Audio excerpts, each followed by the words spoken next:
May we start our Hindu discussion. If you want the PDF of this newspaper and our notes, you can just go the description box. वहाँ पे Telegram का link है और वहाँ पे जाके आपको इसका डिस्क्रिप्शन बॉक्स में इसका लिंक मिल जाएगा टेलीग्राम का। वहाँ पे आपको डेली बेसिस पे हिंदू न्यूज़पेपर की PDF और जो हम एक्सट्रैक्ट करते हैं नोट्स हिंदू न्यूज़पेपर से, वहाँ से आप जाके ले सकते हैं। और भी चीज़ें हैं जो भी इस चैनल पे आती हैं, उस सबके वहाँ पे PDF सबको वहीं पे मिलेगी। जो पहला पेपर है, फ्रंट पेपर है, उसमें से कोई भी न्यूज़ रिलेटेड टू यूपीएससी से रिलेटेड नहीं है।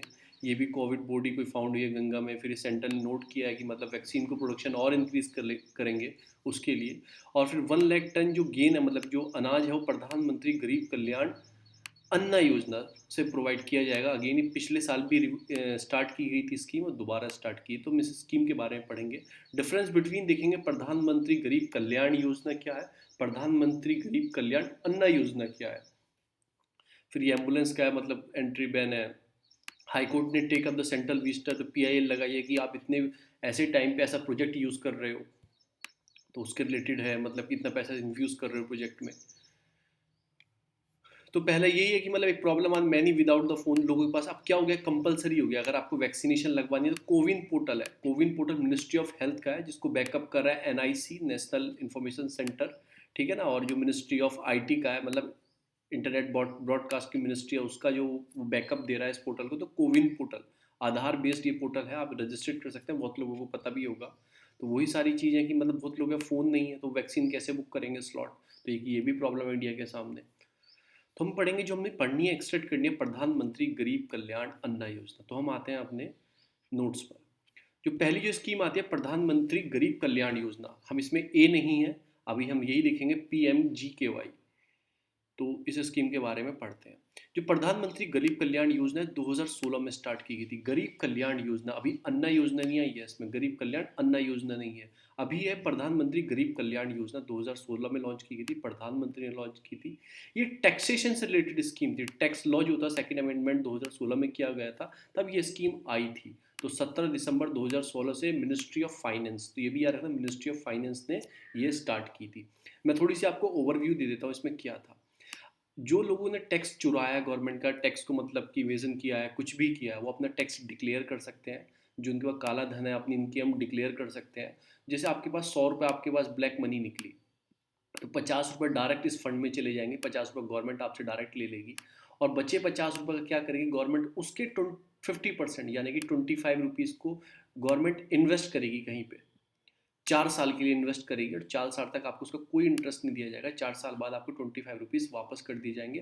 25 रुपीज़ आप अपने पास ही रख सकते हैं। तो ये बोल सकते हैं कि 25%, मतलब 75%, 50% तो गवर्नमेंट रख लेगी, 25% क्या करेगी गवर्नमेंट, यूटिलाइज करेगी, और 25% आपको दे देगी। तो ये स्कीम के अंडर था। प्रधानमंत्री की स्पीच में 13 जून 2020 को जो मेंशन स्पीच थी, एक्सटेंशन किया गया था गरीब कल्याण योजना का, 2020 तक किया गया था। He also mention last 3 month 31,000 crore deposit in the bank account, 20,000 crore poor family. तो इसी स्कीम से पैसा निकाल के लोगों के अकाउंट में खाते में डाला गया था, ठीक है ना। इसी स्कीम के अंदर जो पैसा कलेक्ट हुआ होगा वो लोगों को दिया गया था, जब ये मतलब कि कोरोना काल स्टार्ट हुआ था। इस स्कीम के अंडर 80 करोड़ लोगों को, मतलब 5 kg राइस और 1 kg पल्सेस पर फैमिली को दी गई थी, ठीक है ना। तो going the cost of 90,000 crore की कॉस्ट थी अन के, ठीक है ना। कोविड-19 टाइम पे लोगों को पैसा दिया गया था। जैसे आपको पता होगा, जो प्रधानमंत्री जन धन वाले अकाउंट तो उन्हें 500-500 रुपये गए थे, 2-3 बार गए थे, तो वो भी आपको पता होगा। प्रधानमंत्री गरीब कल्याण योजना प्रोवाइड करती है आपका opportunity declare unaccounted wealth black money confidential, मतलब कि आपको मतलब आपको कॉन्फिडेंटियल रखा जाएगा, आपका नाम ओपन नहीं किया जाएगा, ठीक है ना। और 50% फाइन लगा के डिस्क्लोज इनकम का वो गवर्नमेंट डायरेक्टली रख लेगी। 25 को 4 साल के लिए यूज़ किया जाएगा, जिसमें मैंने आपको बताया, विदाउट एनी इंटरेस्ट। जो प्रधानमंत्री गरीब कल्याण योजना है, प्रधानमंत्री गरीब कल्याण 17 दिसंबर को लॉन्च की गई थी, मिनिस्ट्री ऑफ फाइनेंस के अंडर आती है, ठीक है। तो इसके अंदर क्या क्या कंपोनेंट थे, और जो बाद में इस स्कीम के अंदर कुछ चीज़ और ऐड की गई थी 2020 में। जब देखा ना टाइम ऐसा चल रहा है, निर्मला सीतारमन ने क्या क्या ऐड किया था इसके अंदर। एक तो 50 लाख का इंश्योरेंस दिया था, जो फ्रंट लाइन वर्कर है, हेल्थ वर्कर है, उनको अगर उनकी डेथ हो जाती है इन द टाइम ऑफ, वो सर्विस प्रोवाइड कर रहा है, 50 लाख का इंश्योरेंस इस स्कीम से प्रोवाइड होगा उनको।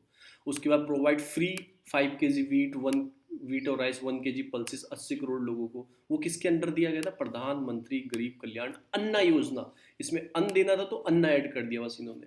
20 करोड़ वुमेन जनधन अकाउंट में पैसे दिए गए थे, 500 आपको पता है 3 मंथ के लिए दिए गए, 3 मंथ के लिए लास्ट ईयर।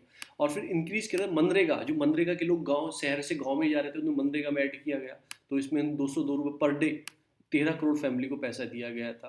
फिर central government had order to state government to use the building construction worker welfare fund. जो एक वेलफेयर फंड होता है, जो बिल्डिंग कंस्ट्रक्शन वर्कर होता है, उस फंड का भी यूज़ कर सकते हैं आप, ऐसा बोला गया था। तो ये पैकेज थे जो मैंने आपको बता दिए। बीपीएल कार्ड वालों को कोविड टाइम पे 50 लाख रुपए का इंश्योरेंस दिया गया फ्रंट लाइन वर्करों को, जो फ्रंट लाइन वर्कर सफाई कर्मचारी हो गया, वार्ड बॉय हो गया, आशा वर्कर हो गई, पेंडेमिक टाइम में टेक्नीशियन हो गए, डॉक्टर हो गए, इन सबको इसमें ऐड किया गया था। पल्सिस दी गई थी 3 मंथ के लिए, मैंने आपको बताया। इसके अंदर बेनिफिट फार्मर को दिया गया था, 2-2 हज़ार रुपये प्रधानमंत्री किसान योजना से दिए गए थे। फ्री एलपीजी सिलेंडर बीपीएल के लिए, ये कुछ स्कीम थी जो मतलब प्रोवाइड की गई थी किसके टाइम पे? जब आपका ये पेंडेमिक स्टार्ट हुआ था, प्रधानमंत्री उज्ज्वला योजना में दिया गया था। तो ये सारी चीज़ थी कि मनरेगा के पैसे दिए गए थे, तो ये सारी चीज़ में स्टार्ट की गई। अब अन्न योजना क्या है? ये इसी का ही एक पार्ट है, और इसमें क्या है कि बस अन्न वितरित करना है। इसमें क्या किया गया था? प्रधानमंत्री जो स्टार्ट की गई थी, 5 kg food grain would be provided 80 crore worker, मतलब कि जो करोड़ जो बेनिफिशियरी हैं प्रधानमंत्री गरीब कल्याण अन्न योजना में, ये मई से जून तक दिया जाएगा दोबारा से। अभी 2021 आया ना, दोबारा से मई से लेके जून तक दिया जाएगा, ठीक है ना। तो इस स्कीम क्या है कि ये अनाउंस हुई थी, मतलब कि रिलीफ पैकेज अनाउंस हुआ था कोविड टाइम पे। आपका टेन्योर क्या था? पुअर और नीडी पर्सन को इसमें देना चाहिए, कोरोना क्राइसिस चल रहा है। और ये स्टार्ट किसने की थी? Department of public distribution, PDA, जो आपका एफपीडीए मतलब food and public distribution under the ministry of consumer affair. आपसे पूछे कि अन्न योजना किसके अंडर थी मिनिस्ट्री की, तो आपको याद रहना चाहिए वो थी आपका ministry of consumer affair, food and public distribution. पैसा कहाँ से आया? पैसा आया प्रधानमंत्री गरीब कल्याण योजना, जो फाइनेंस मिनिस्ट्री की थी। आपको ऐसा याद रखना है। 80 करोड़ वर्कर को नेशनल फूड सिक्योरिटी जो एक्ट है 2013, उसके अंडर राइस, वीट और पल्सेस भी दी गई थी। डिस्ट्रीब्यूशन के अनाउंस 2020 में हुआ था 3 मंथ के लिए, ठीक है ना। उसके बाद इसे बढ़ा दिया गया, एक्सटेंड कर दिया गया नवंबर में। अब इसे दोबारा एक्सटेंड किया जा रहा है 2 मंथ के लिए, मई और जून 2021 में, क्योंकि ये फिर से कर्फ्यू लग गया है, फिर से लोग के पास पैसा नहीं है, तो खाने के लिए उनको पैसा दिया जाएगा। अब हम चलते हैं हिंदू के ऊपर। तो यही प्रधानमंत्री गरीब कल्याण योजना, इसे मिनिस्ट्री का थोड़ा चक्कर है। अन्न योजना कंज्यूमर एंड फूड डिस्ट्रीब्यूशन की है, प्रधानमंत्री कल्याण योजना वो किसकी है? वो आपकी फाइनेंस की है। इतने मतलब केसेस दिल्ली में फ्रेश आए हैं, थोड़े कम होते जा रहे हैं। अब कोविड-19 गुरुद्वारा, मतलब गुरुद्वारा 300 बेड बहुत आगे गुरुद्वारा आ रहे हैं, मतलब ऑक्सीजन लंगर स्टार्ट किए गए हैं। तो बहुत सारी चीज़ें हैं, इन पे वर्क किया जा रहा है। Facility to deal the third wave. अभी थर्ड वेव मतलब डील, अगर स्केलिंग फैसिलिटी नहीं इंक्रीज की गई तो may be is cause third wave in the future of the time. तो ये आपको देखने को मिल सकता है। नेक्स्ट न्यूज़ रिलेटेड टू आपको देखना है तो Delhi fighting corona virus incident helpline number जारी हुआ है, आप देख सकते हैं इस चीज़ में। अब हम आते हैं एडिटोरियल पोर्शन पे अपने। इसमें एडिटोरियल पोर्शन क्या है कि decoding inequality in the digital world. तो डिफरेंस इसके बीच में क्या है कि दोनों में की एजुकेशन और हेल्थ, जैसे इनइक्वालिटी क्रिएट हो रही है ना सोसाइटी में, inequality creating in the society, तो उसके लिए ये एडिटोरियल आया है। आपने देखा कि ये corona virus pandemic should be started has accelerated the digital technology. Pandemic started, उसने क्या एक्सक्लेरेट किया? उसने एक्सक्लेरेट किया डिजिटल टेक्नोलॉजी। लोगों के पास ऑनलाइन क्लासेस हो गई, work from home, work from anywhere should be started. तो डिजिटल जो टेक्नोलॉजी है उसको इंक्रीज होते देखा गया। पर उससे नुकसान क्या हुआ? Just create inequality in the society. In the health sector do you see the telemedicine, और एजुकेशन में आपको ऑनलाइन क्लासेस। तो ये माइट में क्या हुआ? पुअर तो ले नहीं सकते, तो एक इनइक्वालिटी क्रिएट हो गई सोसाइटी में। Economic inequality has been increases. People who job and salary are protected face on the economy fall out. एक तो जॉब वॉब चली गई लोगों की, जो सुपर रिचर थे जैसे अंबानी अडानी हुआ, वो और रिचर होते चले गए, उनकी सैलरी और इंक्रीज। अडानी की वो इतनी स्पीड से चल रहे हैं कि बोल रहे हैं कि अंबानी को पीछे निकाल देंगे, तो उनकी सैलरी शुड भी इंक्रीज। जो सुपर रिचर थे उनकी सैलरी इंक्रीज हुई, जो मिडिल क्लास था उसकी सैलरी डिक्रीज हुई, इवन जो बिलो द पॉवर्टी लाइन से ऊपर निकल के गए थे तो वापस दोबारा उसी में आ गया है। तो 12 month suggested wide spread of job losses, income shock among those who did lobe job, सब कुछ की चीज़ चलता गया। Economy and social mobility, education और हेल्थ में बहुत बड़ा इनइक्वालिटी आपको देखने को मिलेगी। एक तो पहले से इनइक्वालिटी थी, इनइक्विटेबल एक्सेस था चीज़ों का, और ऊपर से दोबारा से पेंडेमिक आने से और चीज़ें बढ़ गई हैं सोसाइटी में। तो इस सब चीज़ों की इन्होंने बात की है। कुछ इन्होंने डाटा बताया, इस डाटा बहुत इंपॉर्टेंट है। If you writing the answer, जैसे आपने बॉडी लिखी, इंट्रोडक्शन लिखा, इंट्रोडक्शन का बॉडी लिखोगे, उसमें आप डाटा मेंशन करते हो तो उसका बहुत बड़ा इफेक्ट पड़ता है। जैसे नेशनल आपका सैम्पल सर्वे डाटा है 2017 है, वो क्या बोलता है 6% ऑफ रूरल हाउस होल्ड, जो 6% रूरल हाउस होल्ड है और 25% जो अर्बन हाउस होल्ड है, उन्हीं के पास कंप्यूटर का एक्सेस है। तो आप देख सकते हैं लोगों के पास, मतलब ये मान लो 75% अर्बन में और 94% जो आपका रूरल में लोगों के पास कंप्यूटर की सुविधा नहीं है, उस चीज़ की प्रॉब्लम है। इवन इन्होंने एक डाटा और बताया कि 70% जो रूरल हैं और 42% जो आपके अर्बन है, वो इंटरनेट फैसिलिटी है उनके पास। तो आप लगा सकते हो नियर अबाउट 87%, मतलब 83% लोगों के पास रूरल में और नियर अबाउट 58% अर्बन में लोगों का इंटरनेट एक्सेस नहीं है।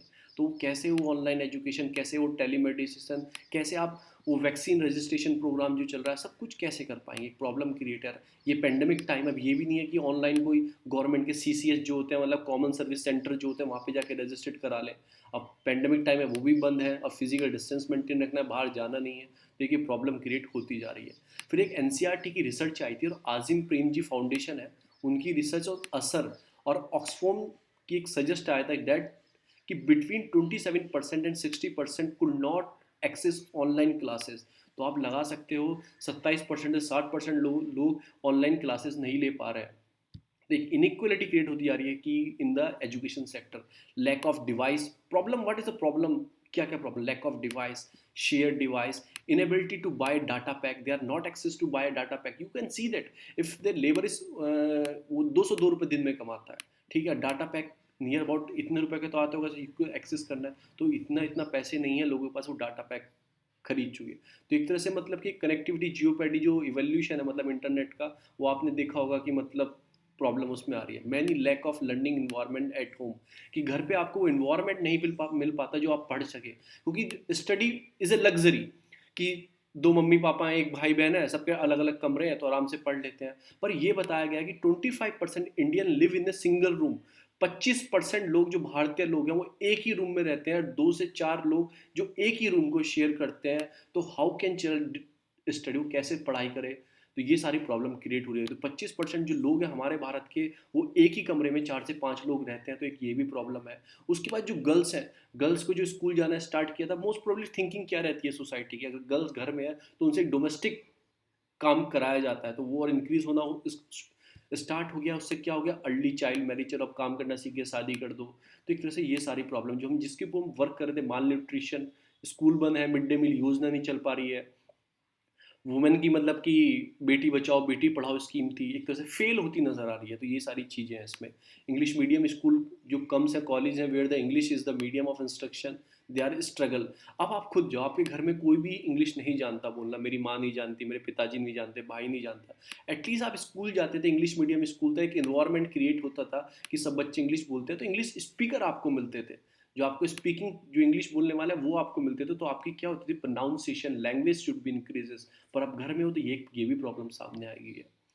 और दूसरी चीज ये बात करते हैं हेल्थ सेक्टर की, ये तो हुई एजुकेशन सेक्टर की बात। ये आते हैं need a bed have an app.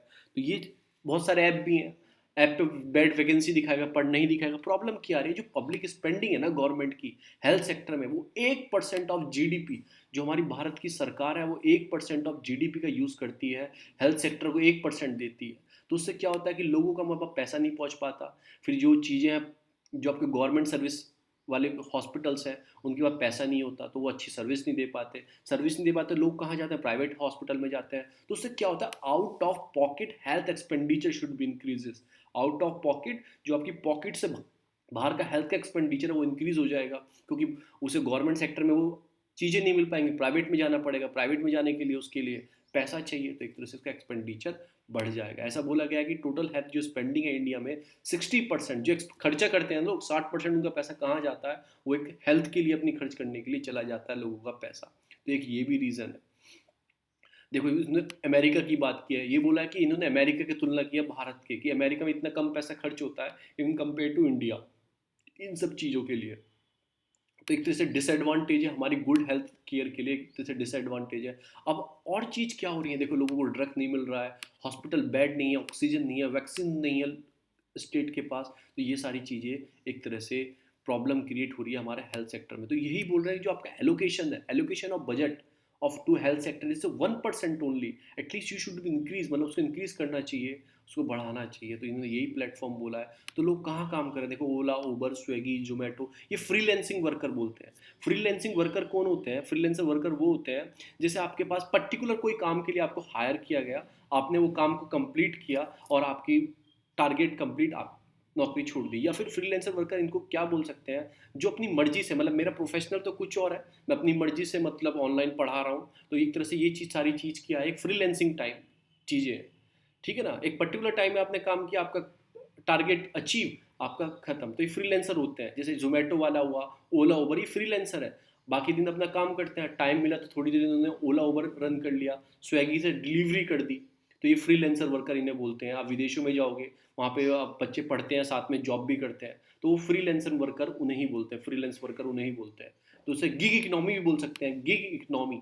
Gig economy कौन होती है? जैसे आपने बोला कि मुझे इस रूम में मतलब पेंट कराना है, बस इस रूम में पेंट कराना है, आपने उसे 1,000 रुपये दिए, पेंट कर दिया, उसका टारगेट अचीव। तो उसे गिग इकोनॉमी बोलते हैं। कोई फॉर्मल सेक्टर में रजिस्टर्ड नहीं होते हैं, इनफॉर्मल सेक्टर में बहुत होती है। और गिग इकोनॉमी बढ़ती जा रही है इन कंपेयर टू, जैसे ये इंटरनेट एक्सेस बढ़ता जा रहा है, तो गिग इकोनॉमी भी इंक्रीज हो रही है। ठीक, ये सारी प्रॉब्लम है। उसके बाद चीज़ें क्या आएंगी? उसके बाद चीज़ें आएंगी कि हॉस्पिटल नहीं है हमारे पास में, ब्लैक मार्केटिंग चल रही है चीज़ों की, ऑक्सीजन की, ये सारी प्रॉब्लम है। Government should be tackle. उसके बाद उसके बाद चीज़ क्या है कि power are looking for digital option such as the Aadhaar mandatory. अब आपने चीज़ों को क्या कर दिया? देखो, आधार मैंडेट कर दिया है, लोगों के पास आधार कार्ड नहीं है। सॉल्यूशन क्या है उस चीज़ का? जैसे आपका कोविन पोर्टल है, इन्होंने कोविन पोर्टल की बात करेंगे। देखो, इन्होंने कोविन पोर्टल की बात की है, आपने खुद बताओ, आपको 130 करोड़ जनता को वैक्सीन देनी है, फिर क्यों आपने कंपलसरी किया कि आधार उससे मतलब कि लिंक रखो? फिर जब सबको ही आपको वैक्सीन प्रोवाइड करनी है, वैसे तो नहीं, इसने एक वैक्सीन लगवाई, अगले दिन जाके दूसरी वैक्सीन लगवाएगा, तो क्यों आपने ऐसी चीज़ों को मतलब कॉम्प्लेक्स बना रहे हो? Platform and app should be solution to poor entirely. Poor हर आदमी के लिए होना चाहिए वो ऐप, ठीक है ना। तो आप इन चीज़ों को क्यों कंपलसरी बना रहे हो? वैक्सीनेशन तो क्या है कि आपने डिजिटल टेक्नोलॉजी का यूज़ किया कि वो एक्स्ट्रा हर्डल, ये डिजिटल टेक्नोलॉजी जो आप यूज़ कर रहे हो जैसे कोविन वोविन, वो एक्स्ट्रा हर्डल क्रिएट कर रहा है। ये एक इसका ड्रॉबैक है। आप लिख सकते हो, फायदे भी आप लिख सकते हो उसके टेक्नोलॉजी के, easy to access, easy to learn, ठीक है ना, इजी आप हैंडल हो जाएगा आपको वैक्सीन देना। वहाँ पे मतलब एक तरह से रश क्रिएट नहीं होगा at the time of vaccination. Should you have the particular time to allocated to you. तो ये सारी चीज़ें हैं कि ये एलोकेटेड है, कुछ नुकसान भी है। जब आपको सबको ही वैक्सीन देनी है तो उधार की उसमें बात ही नहीं आती है। फिर आप एक तरह से क्या कर रहे हो, तो पुअर है, उनके पास एक्सेस नहीं है चीज़ों का, और आप ऐसे प्लेटफॉर्म ऐप वाले सॉल्यूशन बना के और उनको पीछे कर रहे हो उस चीज़ों से। तो यही सारी चीज़ है। उसके बाद आता है कि प्यूपिल डाटा, जो आपको अभी क्या बात चल रही है, जैसे आपका विदेशों में क्या होता है, मतलब कि फॉरेन कंट्रीज में क्या होता है, वहाँ पे एक कार्ड होता है, पर्टिकुलर एक कार्ड होगा आपका, उसमें जो आपको इन फ्यूचर, इन पास्ट, मतलब पास्ट में जितनी भी मेडिसिन आपको दी गई है, कोई बीमारी आपको हुई है, सारा डाटा उसमें रजिस्टर्ड रहता है। उसे बोलते हैं digital health ID project. India में ये स्टार्ट किया गया है, डिजिटल हेल्थ कार्ड बोलते हैं वो विदेशों में, इंडिया में भी ये स्टार्ट किया गया है, ठीक है ना, कि सबका डाटा एक्सेस किया जाएगा और सबको मतलब जो भी बीमारी है, आपको डॉक्टर के पास गए, वो कार्ड जमा करो, आपको देख लेगा आप पास्ट में आपने कौन कौन सी मेडिसिन ली है, कौन कौन सी आपने रिपोर्ट करवाई है, कौन कौन सी आपको बीमारी है। तो उससे ठीक है, वो एक अच्छी बात है कि एक्सेस मिलेगा। पर एक बताओ, गरीब लोगों को क्या ये चीज़ मिल पाएगी? ठीक है ना। जो आप डाटा डिसेंट्रलाइजेशन की बात कर रहे हो, डिजिटल स्टोर हो जाएगा, मतलब एक जगह जाकर सारा आपका सेव हो जाएगा, आपको एक स्मार्ट कार्ड दे दिया जाएगा। फ्रांस में और ताइवान में चलता है ऐसा। तो यही वो बात कर रहे हैं कि ऐसा ही गरीब लोग ले पाएंगे या नहीं ले पाएंगे। Yet Indian government had intended on creating centralised data, centralised database बना रहे हैं, सबका एक साथ लिंक कर देंगे।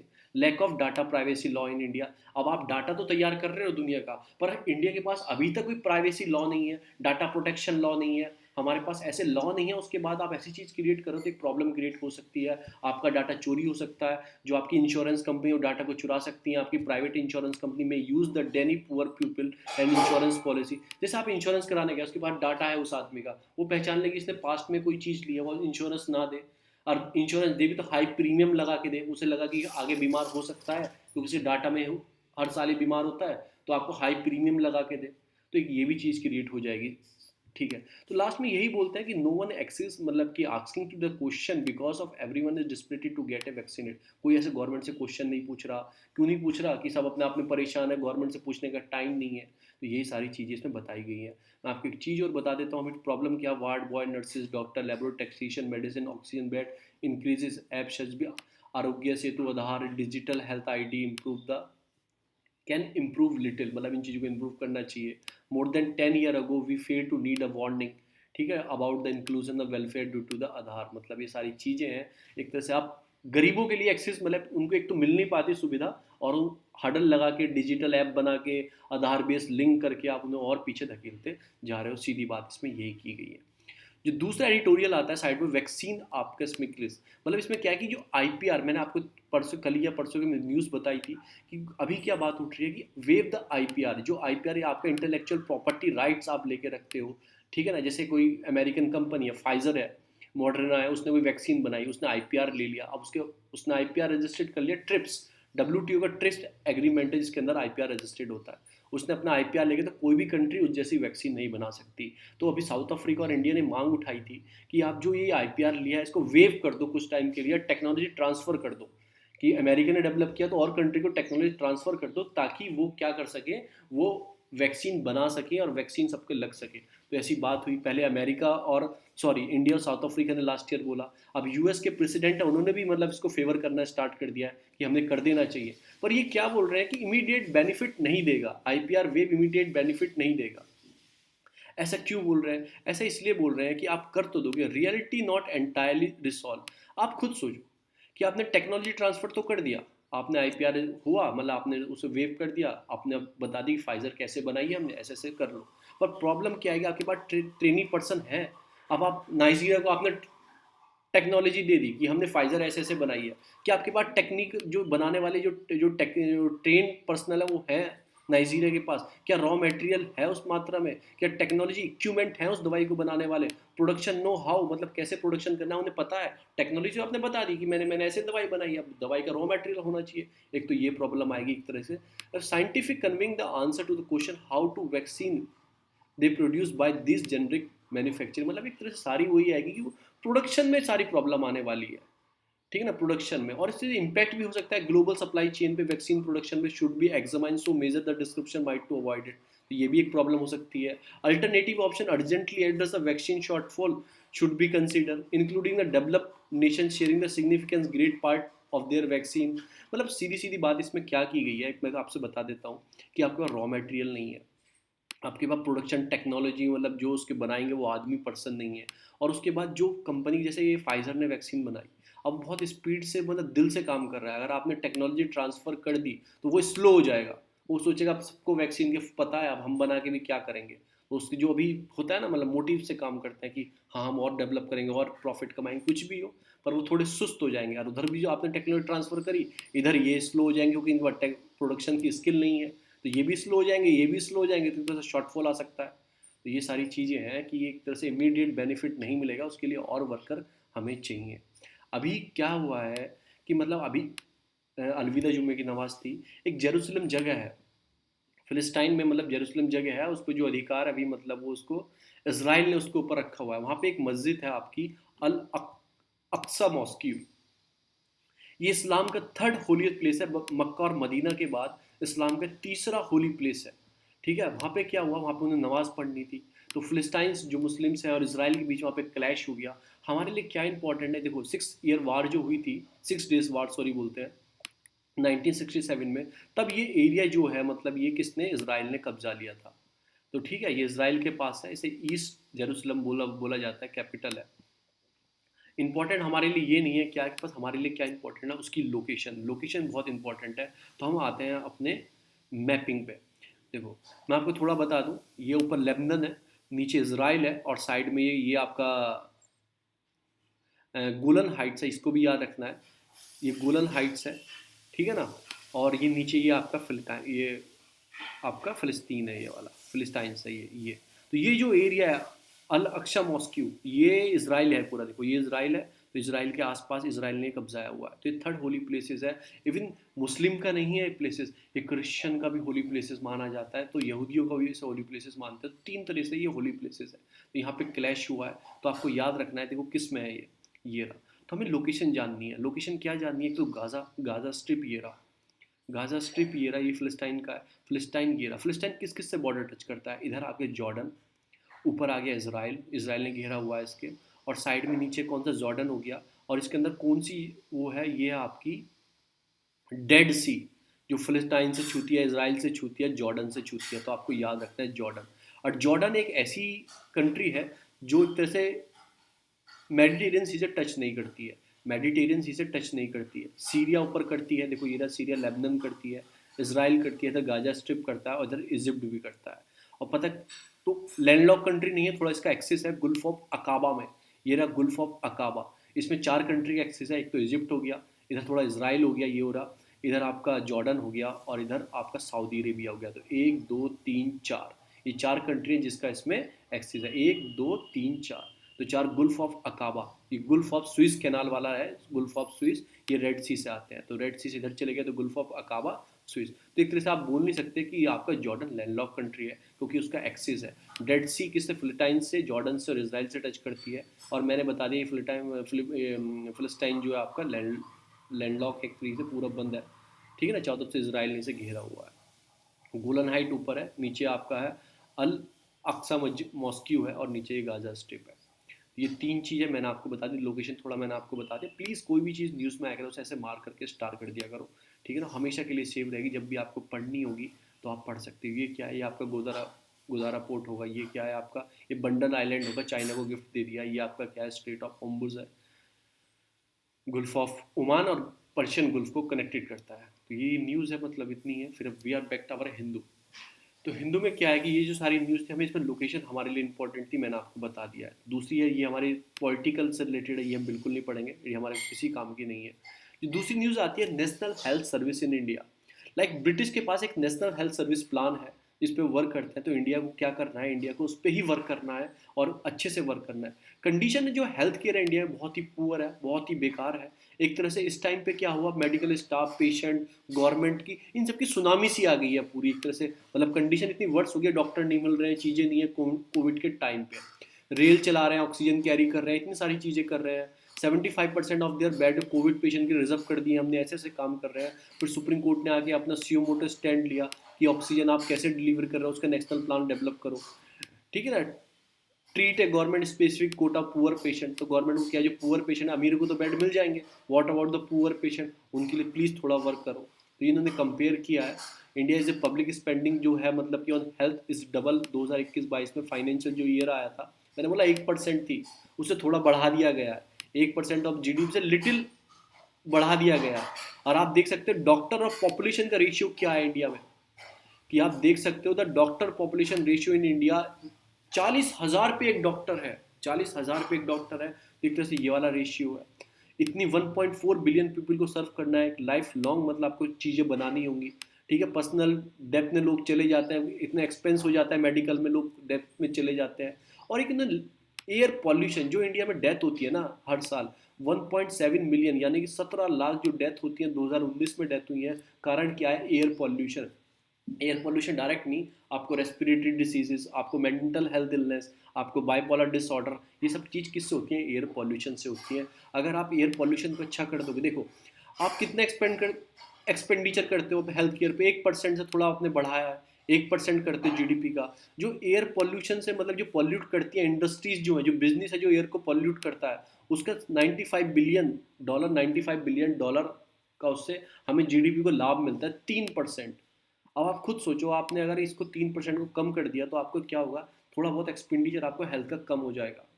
तो आपको ये चीज़ सोचनी चाहिए कि आपने ये, अगर ये इंडस्ट्री पॉल्यूशन कर रही है यार, इसे मैं बंद कर देता हूँ, तो इसके बाद 3% का लाभ मिलता है हमारे जीडीपी में। पर उससे ज़्यादा लाभ क्या मिलेगा? लोगों की डेथ कम हो जाएंगी, हमारा जो इन्वायरमेंट है वो अच्छा हो जाएगा। तो उसके लिए इंडियन हेल्थ हेल्थ सर्विस को, मतलब एक आइडिया है, आपको एक हेल्थ सर्विस लेके आनी चाहिए, जैसे ब्रिटिश हेल्थ सर्विस थी उसके तौर पर लेके आनी चाहिए। तो यही इन्होंने सारा आइडिया बोला है कि आप क्या करो, प्लीज़ आप अपना बजट एलोकेशन बढ़ाओ, ठीक है ना, लोगों के लिए, और थोड़ा कर्व करो जो इंडस्ट्रीज़ है जो पॉल्यूशन करती हैं उसको। और दूसरा, आपका एक तरह से नेशनल हेल्थ आपको सर्विस लोगों को प्रोवाइड करो फ्री ऑफ कॉस्ट, और गरीबों का प्लीज़ ध्यान रखो। Impact of vaccination, what is the impact of vaccination? अभी वैक्सीनेशन क्या है कि 60 एंड अबव वालों को पहले दी गई, फिर 45 से 60 वालों को दी गई, अब 1 मई से 18 टू 44 वालों को दी जाएगी। ठीक है, तो इसका इम्पैक्ट क्या पड़ा है? वैक्सीनेशन जैसे से इंक्रीज होना स्टार्ट हुआ, ठीक है ना, सेकंड वेव आना स्टार्ट हुई, vaccination is only way to आपको आपको reduction the infection control the pandemic.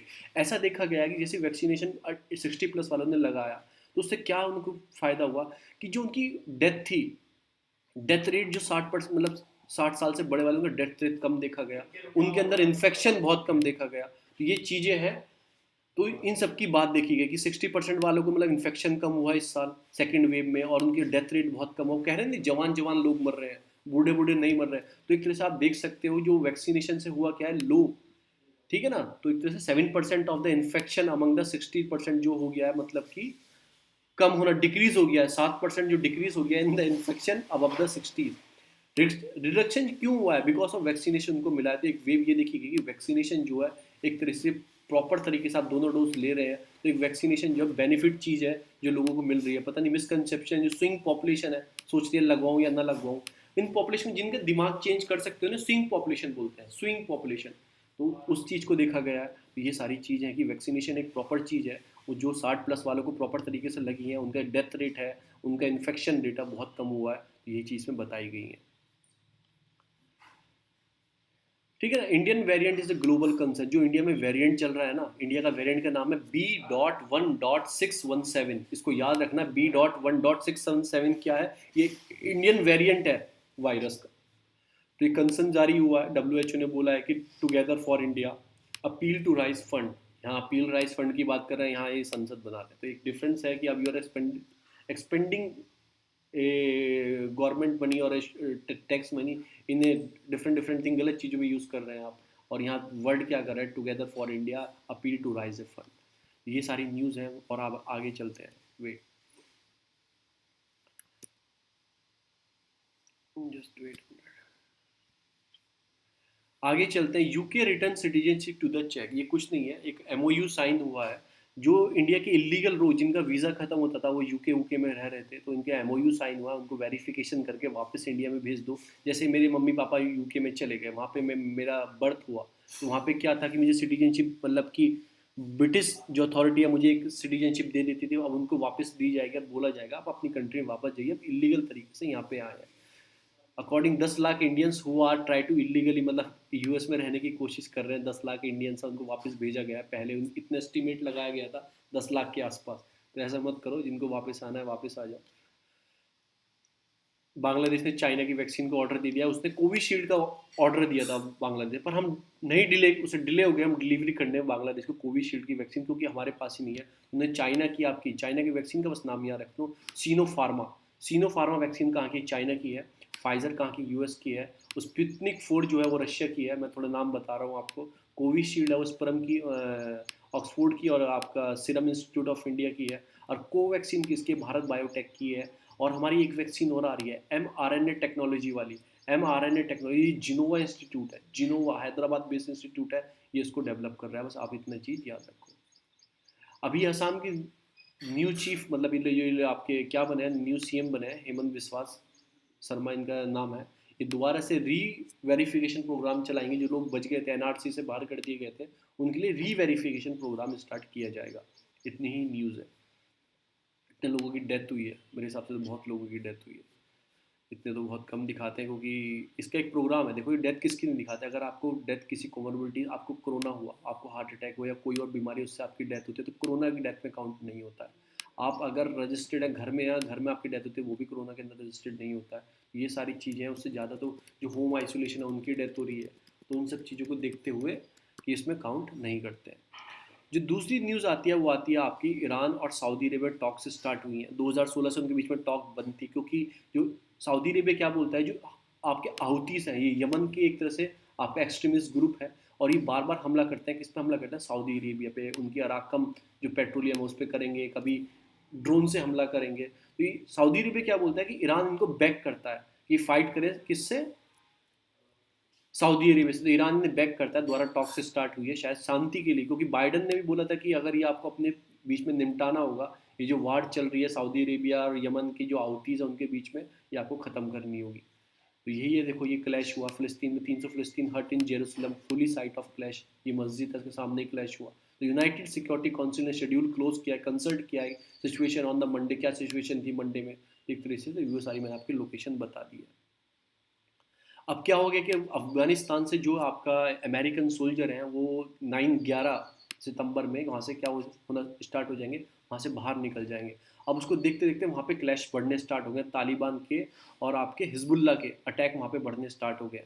तो वही दोनों के बीच में टॉक्स हुई है कि जल्दी से पीस वहाँ पे आ जाए। तो यही सारी इसमें बात की गई है। अभी डेडलाइन जो थी मई 1 को, जो ट्रंप ने बोला था कि मई 1 को जो अमेरिकन सोल्जर्स हैं अफगानिस्तान में बाहर चले जाएंगे, पर बढ़ाते बढ़ाते बढ़ाते बढ़ाते 9/11 जो उन पर हमला हुआ था 9/11 पे सारे वापस आ जाएंगे। वहाँ पे भी विजिट होने वाली है पाकिस्तान की जो आपके आर्मी चीफ हैं जनरल बाजवा की। तो देखते हैं क्या बात निकलती है अफगानिस्तान के बीच में, क्योंकि ये बोला जाता है पाकिस्तान जो है वो सपोर्ट करता है तालिबान को, बैक सपोर्ट देता है, हिजबुल्ला को बैक सपोर्ट करता है कि आप अफगानिस्तान में हमला करो। वही इनकी लड़ाई ऐसी है जो हमारी इंडिया पाकिस्तान की थोड़ी टेंशन चलती है, ऐसे अफगानिस्तान और पाकिस्तान की भी टेंशन कंटिन्यू रहती है। तो यही सारी न्यूज़ थी कि German craze to bless the couple, मतलब अभी जर्मन में क्या हुआ है कि 2 गे की शादी कराई है, वेटिकन सिटी ने अप्रूव, ठीक है ना, रिफ्यूज़ कर दिया था अप्रूव करने के लिए सेम सेक्स जो पार्टनरशिप कराने के, पर उन्होंने शादी करा दी। स्लो वैक्सीनेशन, जो इंडिया में स्लो वैक्सीनेशन है, इससे और रिस्क बढ़ सकता है और ज़्यादा वेव आ सकती है, सेकंड वेव है, थर्ड फोर्थ फिफ्थ वेव भी आ सकती है, क्योंकि हमारे क्या है स्लो वैक्सीनेशन है, वैक्सीनेशन हम कर नहीं पा रहे।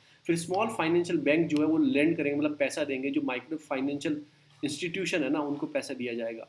और तो हम इसमें क्या पढ़ेंगे कि स्मॉल बैंक फाइनेंस बैंक क्या होता है कंपेयर टू पेटीएम बैंक क्या होता है, इन दोनों के बीच में पढ़ेंगे।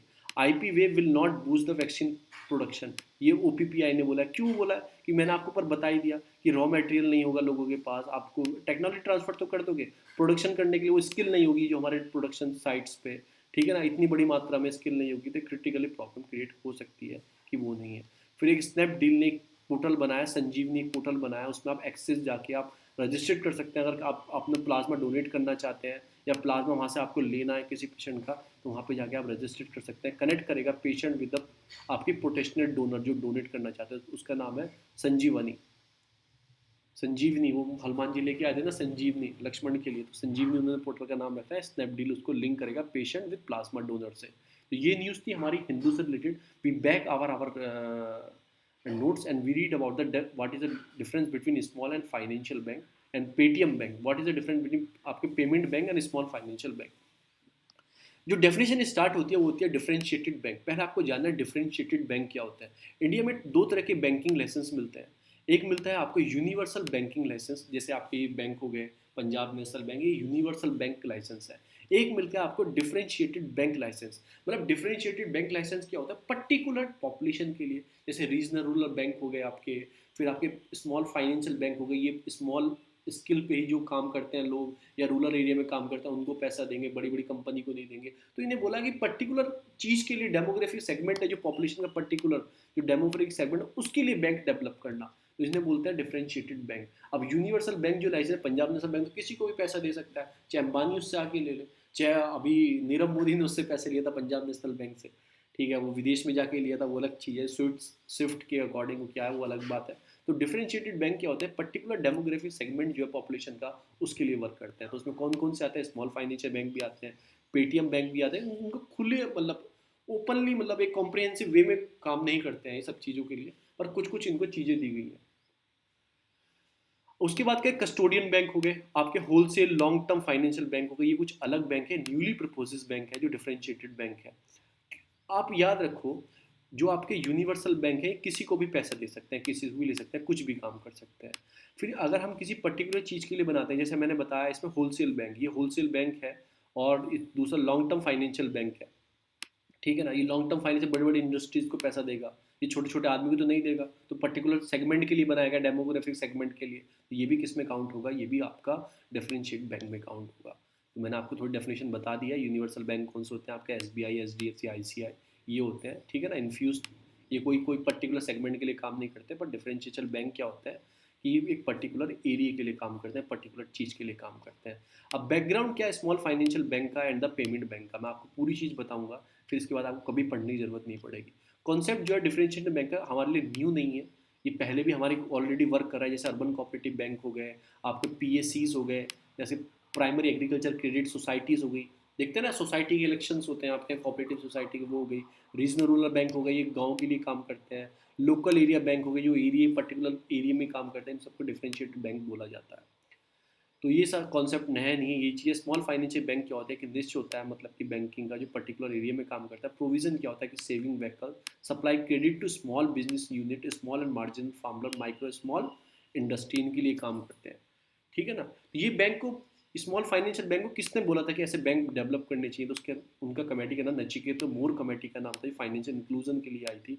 फाइनेंशियल इंक्लूजन क्या होता है कि लोगों को एक्सेस हो जाए, बैंक अकाउंट हो, घर के आसपास 3-4 किलोमीटर में उनके एटीएम की सुविधा हो, पैसे निकाल सकें, विड्रॉल कर सकें, उसको क्या बोलते हैं, फाइनेंशियल इंक्लूजन। जो आपकी प्रधानमंत्री जनधन योजना थी, वो भी किस चीज़ के लिए थी, वो भी एक तरह से फाइनेंशियल इंक्लूजन के लिए थी।